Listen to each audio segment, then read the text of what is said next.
Newzroom Afrika's Linda Mnisi is in Olorato Mongale's hometown in Bloemfontein. That's where friends and family held a memorial service last night. Linda, once again, a very good morning to you. What are you hearing from the family? All right, Aldrin, as you can imagine, the breaking news that's come in this morning, the alleged main suspect being gunned down by the police, and we're all wondering what the thoughts of the family are really, given, of course, how the information has been coming over the past 48 hours, like I indicated to you. But I'm joined now by the aunt, Olorato Mongale. Thank you so much for your time. It's been a roller coaster ride. The past 48 hours. Yesterday you were preparing for the memorial service. The suspects were identified. But this morning, the police saying the main suspect has been gunned down. Talk to me about what's going through your mind right now. We're quite relieved, that, the suspect, was found. Yes, we would have loved, to hear him speak for himself and, explain what happened. But, we have been told by the police that, they retaliated. So then they were gunned down. So I guess that's how it had, to go. Quite mixed feelings. The idea would have been to see him and, hear him talk for himself and, give us the answers that, we all are looking for. Are you hopeful, though, that you'll still be able to get the answers, given that there are two other suspects that have been identified and that police are still looking for? We're hopeful that the two other ones that are still being traced, one would be found and they won't do what their friend, did, so that, we could at least, hear what the story is and, what is it that they're doing and, what is this whole operation, they're running, because to us it's a clear orchestrated, operation here. And I'll get to that shortly, but I want to know what kind of answers you're looking for as a family. You are visibly gutted, and understandably so, about the manner in which this thing happened. But what kind of answers would you really like? And not that it will bring any form of closure, but of course, there's so many questions that you have at the moment. But what kind of answers are you looking for from this whole process, the investigation itself? What are you hoping for? Look, with this type of profile here, you'll be lucky to get the answers that, you're wishing for. But I guess for every family that's gone through, you're still wanting to hear what the motive, would have been. Just to hear, what was the motive, what did she do, for her to deserve such, a brutal, vicious attack, from them. At the same time, we do know that, they probably wouldn't have, and you still are not going to get, those answers. But to look at the perpetrators, eyes, whether they're telling you the truth or they're lying, you will get the answers, even in their refusal to give you direct answers. You will get the answers.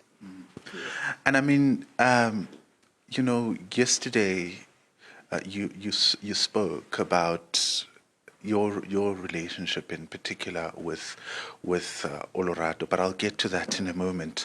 But given the kind of information that the police have been releasing, that there are more women that have come forward to talk about what they've gone through allegedly at the hands of these suspects, but also the initial information around how the suspects booked into a lodge in Johannesburg, the vehicle being recovered in Durban.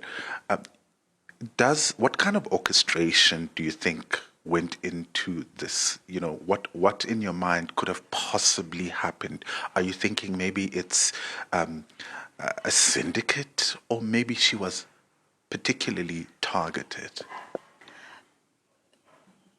Look, there's different, views and theories. At some point, as a family, we thought that, this cannot be random. she was targeted.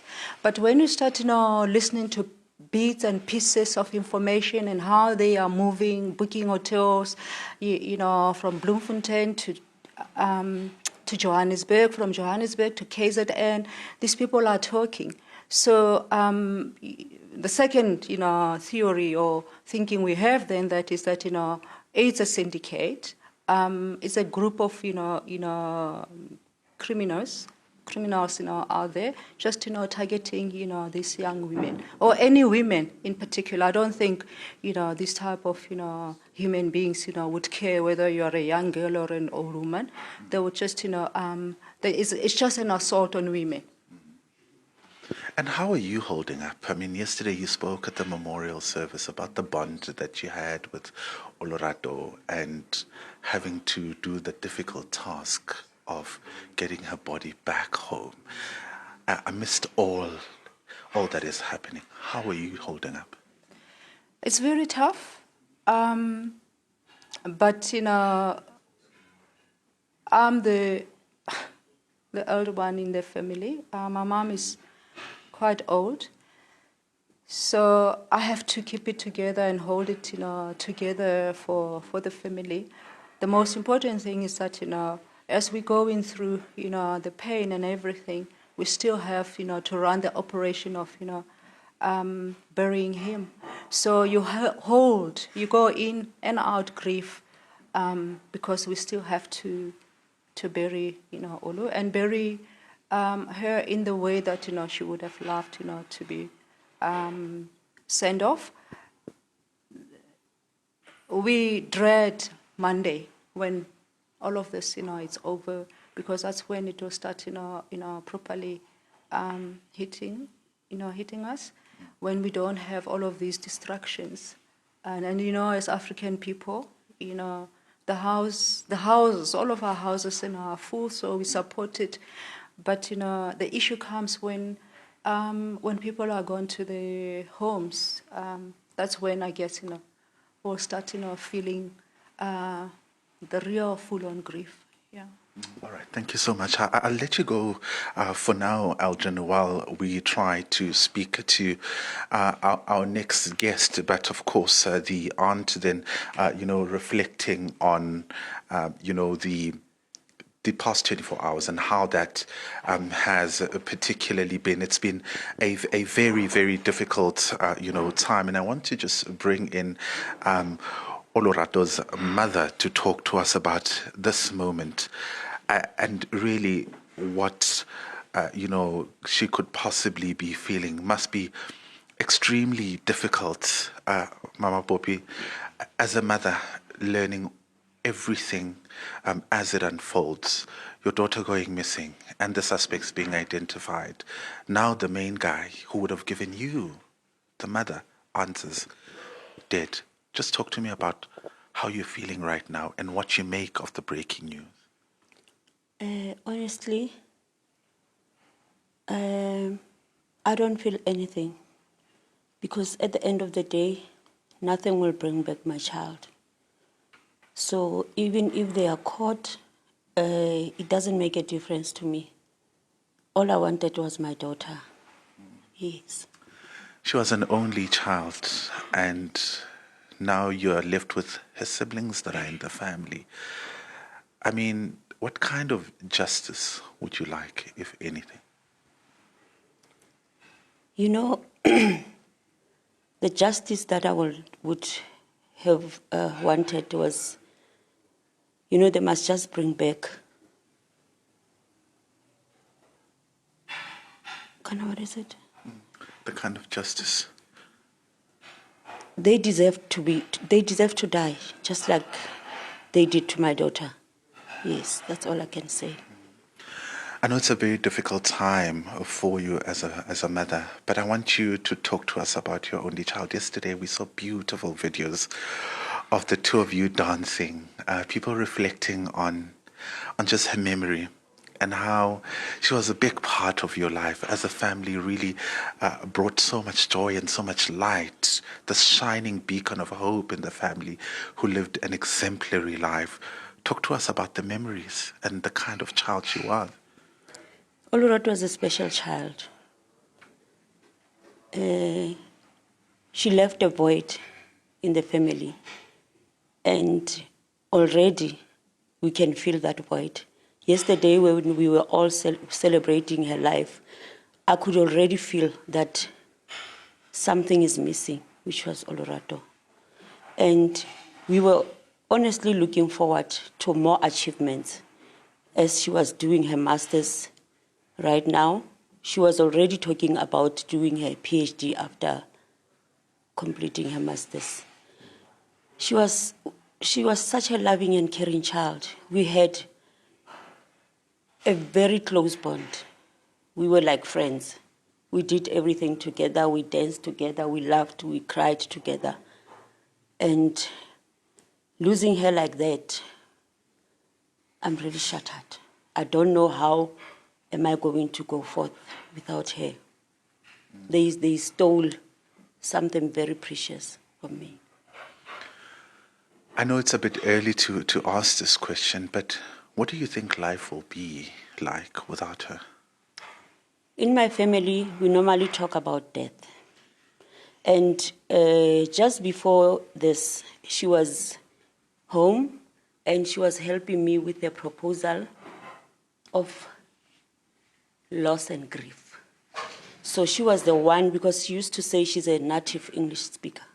So she will help me with doing writing proposals and all that. So we were digging deeper into loss and grief. And we were asking each other questions. And I asked her, Olorato, what if I die? What will happen to you? She said, I will leave, Mama, because me and you had a wonderful time. I will hang on to the memories.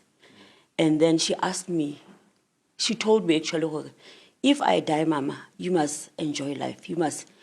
There's nothing that we've left behind. We had a wonderful time together. We used to travel the world together. She was working in Korea. She will just call me and say, Mom, I've booked you a ticket. Let's meet in Hong Kong. Let's meet in Dubai. That's how we used to live.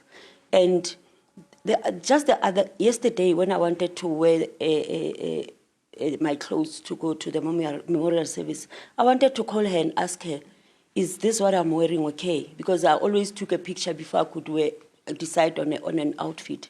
So that's how close we were. And Olorato was loving and caring, and she had a good relationship with everyone. Yes. Let's talk about the funeral service. I know Sunday is the day when you'll be bidding her farewell. The service starts at exactly 8 a.m. And you talk about how you're, talking to her about issues of grief, and you're planning writing proposals. I wonder what planning for that day is like for you as a mother, preparing yourself, not only for what, the service, but emotionally. You know what? I don't know how I'm feeling. There are somewhere, somehow I cry, but most of the time I'm normal. I don't know whether later something will hit me or what, but I'm hanging on to good memories, and I know that Olorato fought. I know that she fought when they were doing this to her. And then, because like I'm saying, we were talking about grief and everything, she even said she doesn't want a tombstone. So she wants a plant. She wants to feed a plant. So we're gonna put a plant there so that she can feed that plant. There's no tombstone. That's how we used to talk about death. So I knew what she wanted and everything. So I am ready to bury my daughter. All right, thank you very much for that. That is Olorato Mongale, the mother of the late Olorato Mongale. They're talking to us really about, how she feels at this moment. She says, Aldrin, she is ready to bury her daughter, which will happen this coming Sunday. The funeral service will start at 8 o'clock in the morning, and of course the procession will leave at 11 o'clock. Aldrin? Yeah, and seeing her beautiful smile as she spoke there about the relationship that she had with her daughter. And I guess in moments like these, all you can do is hang on to those beautiful memories.